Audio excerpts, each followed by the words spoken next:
Lebaran Idul Fitri, kita akan memantau bagaimana arus mudik di Kabupaten Kuburaya. Nah, kali ini kita ada di Pelabuhan Rasojaya. Kita akan cek bagaimana arus mudik dari Rasojaya menuju Pelabuhan Teluk Batang. Penasaran?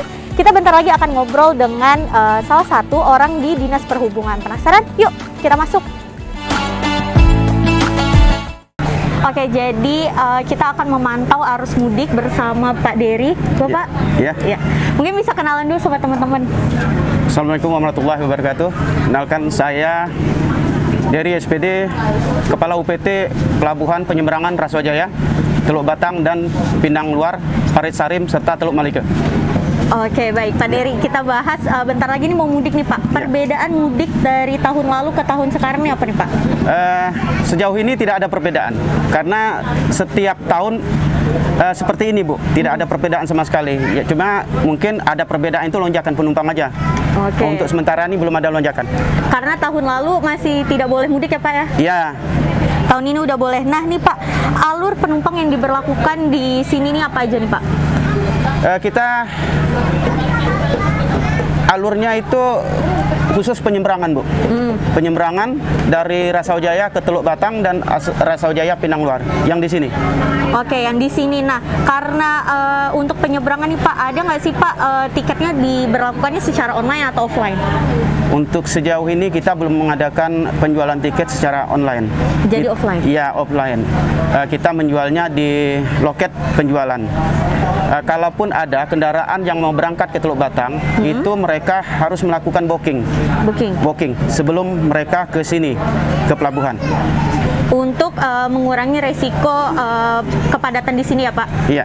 Oke, nah berarti kalau misalnya kayak gitu ada maksimal nggak sih Pak kapasitas yang harus masuk ke kapal, maksimal ada berapa kendaraan atau segala macamnya? Ya, kalau khusus penyeberangan Rasojaya Teluk Batang, ini kan kapal feri Bu ya, itu kapasitas muatannya itu maksimal itu 13 unit untuk roda 4. Roda 4? Ya, roda 2 kurang lebih 15 unit. Oke, berarti untuk masyarakatnya sendiri nggak ada batasan nih Pak?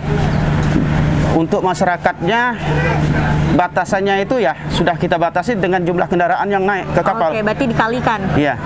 Setiap motor itu kan biasanya dua orang. Nah, kita kalikan 2 berarti 30 orang yang naik ke kapal. Oh. Nah, karena dia ini kan Pak sistemnya beli tiketnya langsung Pak. Nah, untuk mengurangi kelonjakannya tiba-tiba kepenuhan ini gimana nih Pak? Dishub sendiri mengatasinya? Kita sudah membatasi jumlah penumpang Bu. Kita sudah membatasi jumlah penumpang. Kalaupun ada lonjakan itu tidak mungkin akan terjadi, karena sebelumnya sudah kita batasi penumpang yang sudah saya sebutkan tadi. Kalau kendaraan roda 2 itu hanya 15 unit, kalau kendaraan roda 4 itu sebanyak 13 unit. Kalau misalnya kelebihan akan dialihkan ke armada yang lain? Kalau motor khususnya kita alihkan ke motor klotok. Oke. Di motor klotok itu sehari ada berapa kali ini Pak? Kalau di motor klotok itu ada 3 kali keberangkatan, jam 11 siang, jam 2, dan jam 5 sore. Oke, nah berarti Pak kira-kira nih Pak dari Dishub sendiri memperkirakan akan ada kelonjakan penumpang di arus mudiknya ini di H-min berapa Pak? Biasanya itu H-3. H-3? Iya, H-3 baru ada nampak kelonjakan penumpang itu. Tapi itu belum signifikan Bu. Ditambah lagi ini kan masih suasana Covid. Nah, mungkin banyak pemudik itu biasanya melakukan jalur darat. Darat langsung ya? Langsung. Oke. Nah, membahas tentang Covid nih Pak, ada nggak sih Pak persyaratan untuk penumpang? Nah, kan kemarin dari pusat mengharuskan ada vaksinasi dosis lengkap. Nah, kalau misalnya di sini gimana? Kemarin kami tanggal 25 April 2022 itu kita sudah mengadakan apel gabungan antara beberapa unsur itu dari TNI Polri, dari Balai BPTD, dari Dinas Provinsi, Dinas Kabupaten Kuburaya, khususnya Dinas Perhubungan, Dinas Kesehatan, juga ada dari SAR. Mereka bekerja sama untuk memberikan kepada masyarakat, memberikan pandangan dan memberikan saran supaya yang akan mudik melakukan kegiatan-kegiatan rutin, terutama memeriksakan diri sebelum berangkat. Nah, kami kebetulan dari Dinas Kesehatan sudah mengadakan tes ginos sama antigen. Antigen. Iya, tambah lagi vaksin kalau yang belum divaksin. Kita lakukan itu dari tanggal 25 sampai tanggal 28 April 2022. Oke, berarti ada posnya sendiri ya Pak untuk vaksin? Sudah kita buatkan pos. Oke, menarik nih Pak. Nah, berarti selain dari penumpang dan kendaraan nih Pak, nah di Dishub sendiri untuk mensiasati kepada nakodanya, apa nih yang harus disiapkan dan segala macamnya Pak?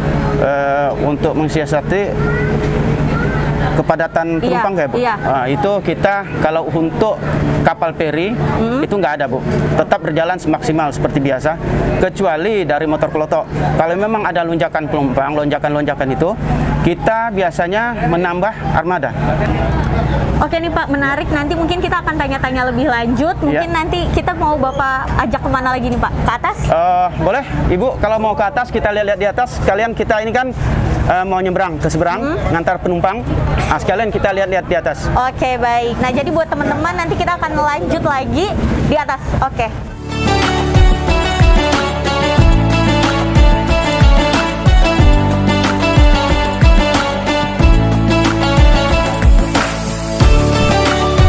Nah Pak, membahas tentang Bapak kan menyeberangkan dari Rasojaya ke Pinang Luar. Pinang Luar.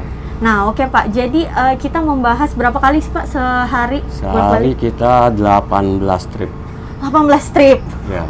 Berarti itu dari jam? Dari jam 7 sampai jam 4. Jam 16.00. Oke, Tolak nah. dari Rasau. Dari Rasau. Nah, berarti Pak pembagiannya selama 18 kali itu berapa lama nunggu di Rasojaya dan di Pinang Luar? Jadi posisi tolak dari Rasojaya jam pertama jam 07.00 dan di Pinang Luar 07.15. Oke, berarti per 15 menit ya Pak? Iya, lebih banyak di Rasau. Berarti dari setiap harinya nih Pak yang lebih banyak penumpangnya itu Pak dari Pinang Luar atau dari Rasau Pak? Ya, banyak dari Rasau. Misalnya dia kadang-kadang kan dari pedagang kan, banyak dari pedagang. Sebagian yang banyak sepeda motor kan, pedagang untuk belanja ke Pontianak kan. Nah, ya pas mau Lebaran ini nih Pak, gimana Pak? Makin ramai atau gimana Pak? Makin lama, alhamdulillah ada peningkatan lah berapa persen. Nanti selanjutnya kalau sudah mendekati hari raya mungkin lebih 75% naik biasanya. Nah, kemarin kan tahun kemarin kan masih ada konflik kan, musim ada sepi emang kurang itu. Kok ini kan jadi Nah, nih kita sekarang Lebaran. udah bebas lah istilahnya. Iya. Nah, mungkinan bisa 75%. Oke. Berarti ini operasinya Pak sampai H-1 Lebaran atau pas Lebaran juga tetap jalan? Tetap kita standby, nggak ada hari libur kita. Pokoknya kita dari Lebaran pertama, kedua, terakhir selamanya itu jalan terus. Nah, membahas tentang ini nih Pak, kata Bapak kan dalam satu hari ada 18 kali perjalanan. Iya. Nah, kemarin Pak itu hujan deras kan Pak, macam badai itu. Iya. Nah, itu mengganggu nggak sih Pak operasional kapal? Bisa terganggu, paling nggak pas kalau di sini kan kita pas di Pinang Luar? Pas di Rasau ada angin. Nah, kita kan tunda paling lama sini angin kuat ini 15 menit. Kalau saya perkiraan saya 15 menit sudah agak rendah baru kita laksanakan operasional lagi. Oke, berarti tetap akan 18 kali. Tetap. Berarti lembur dong, Pak. Ini kan sesuai dengan subsidi nih. Oke. Subsidi kan dari 18 trip kan. Oke, baik. Jadi buat teman-teman yang masih mau misalnya dari Pinang Luar mau berangkat ke Rasau pas hari Lebaran tetap ya, Pak? Tetap jalan kayak tapi gitu. Sesuai dengan jadwal. Ya, sesuai dengan jadwal dimulai jam 7 pagi di Rasau Jaya. Sampai jam 4. Ya, sampai jam 16.00 gitu. Baik, makasih Bapak. Selamat bekerja kembali.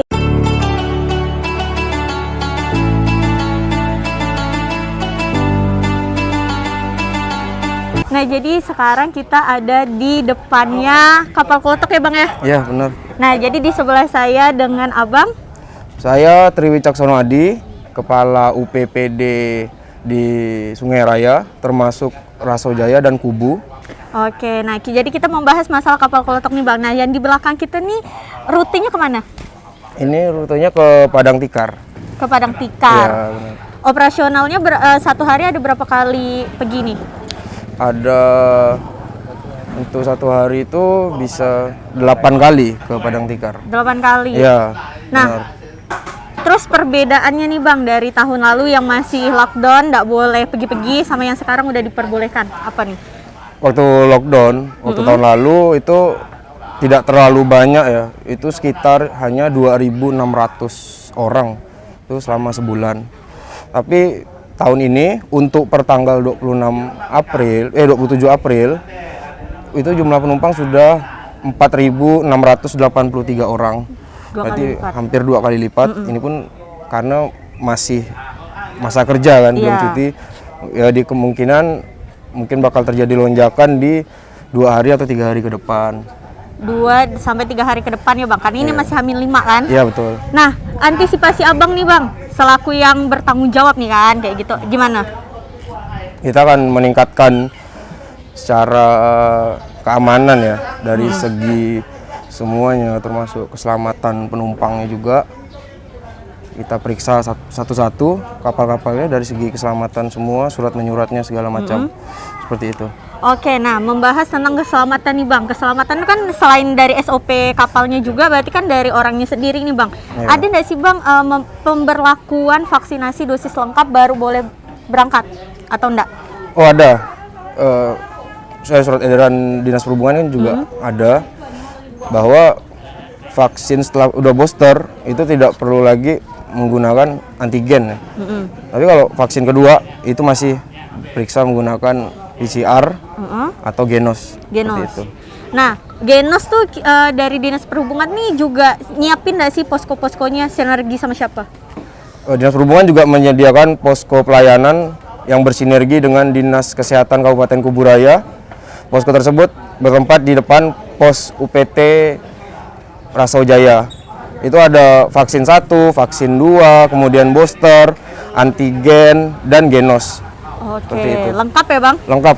Oke, berarti nanti dari sinergisitas dari Dinas Perhubungan, Dinas Kesehatan, dan yang lainnya itu tuh ada evaluasi nggak sih Bang secara berkala untuk bikin misalnya kita harus bikin sesuatu yang baru lagi nih karena ada kelonjakan kah atau apa gitu? Nanti kedepannya kita akan melakukan evaluasi. Kira-kira apa yang perlu ditambahkan karena untuk meningkatkan adanya lonjakan dari penumpang tersebut. Oke, baik. Makasih Abang. Terima Selamat kasih. bekerja kembali. Ya.